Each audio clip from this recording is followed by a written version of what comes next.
Kitabu hiki kinatupa nafasi ya kutafakari kwa kina falsafa ya uongozi wa Mheshimiwa Dr. Samia Suluhu Hassan, Rais wa Jamhuri ya Muungano wa Tanzania, katika kipindi cha awamu ya 6 tangu alipoingia madarakani mwezi Machi mwaka 2021. Mheshimiwa Rais Samia ameongoza nchi kwa msisitizo wa maridhiano, mageuzi, ustahimilivu, kujenga upya, kukuza uchumi, kufungua milango ya uwekezaji, kuimarisha taasisi na kuendeleza miradi ya kimkakati. Kitabu hiki kinaiweka falsafa hiyo katika lugha ya uchambuzi wa sheria na maendeleo. Katika kitabu hiki kimeeleza kuwa falsafa ya sheria ya Rais Samia inaonekana katika mnyororo wa mageuzi. Mnyororo huu unaanza na utambuzi wa changamoto ya kisheria au kisera, na baadaye taasisi zinazohusika huimarishwa, bajeti, tehama na rasilimali watu kutumika kutekeleza mageuzi hayo. Hatimaye matokeo yanapaswa kuonekana katika maisha ya wananchi. Huu ni mtazamo sahihi, kwani sheria nzuri isiposimamiwa na taasisi imara haitoleta matokeo. Waheshimiwa viongozi na wageni waalikwa, napenda sasa kugusia baadhi ya maeneo ya matokeo ambayo kitabu hiki kimeyajadili. Kitabu hiki kinaonyesha kwa uwazi mapato ya ndani ya serikali yameongezeka kwa kiasi kikubwa katika kipindi cha awamu ya 6.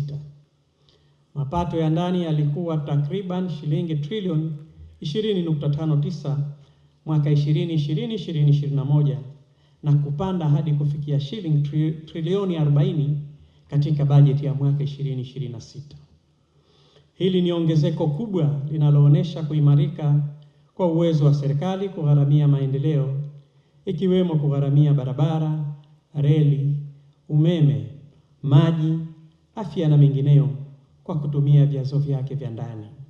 Hata hivyo, napenda kusisitiza kuwa kuongezeka kwa mapato lazima kuende sambamba na mfumo wa kodi ulio rafiki na unaotabirika. Kitabu kinaonyesha kwamba mapato ya VAT yameongezeka kutoka takriban trilioni 5.03 mwaka 2020-2021 hadi matarajio ya zaidi ya trilioni 9 katika bajeti ya 2025-2026.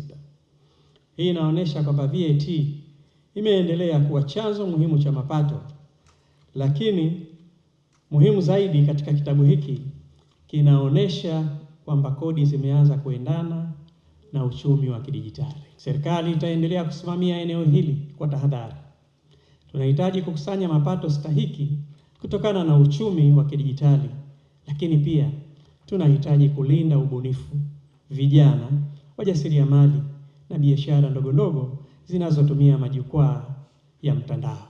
Kitabu kinaonyesha kuwa maboresho ya sheria ya uwekezaji ya mwaka 2022 na hatua ya kuanzisha TISEZA yamejenga msingi wa kurahisisha huduma za wawekezaji na kuondoa urasimu.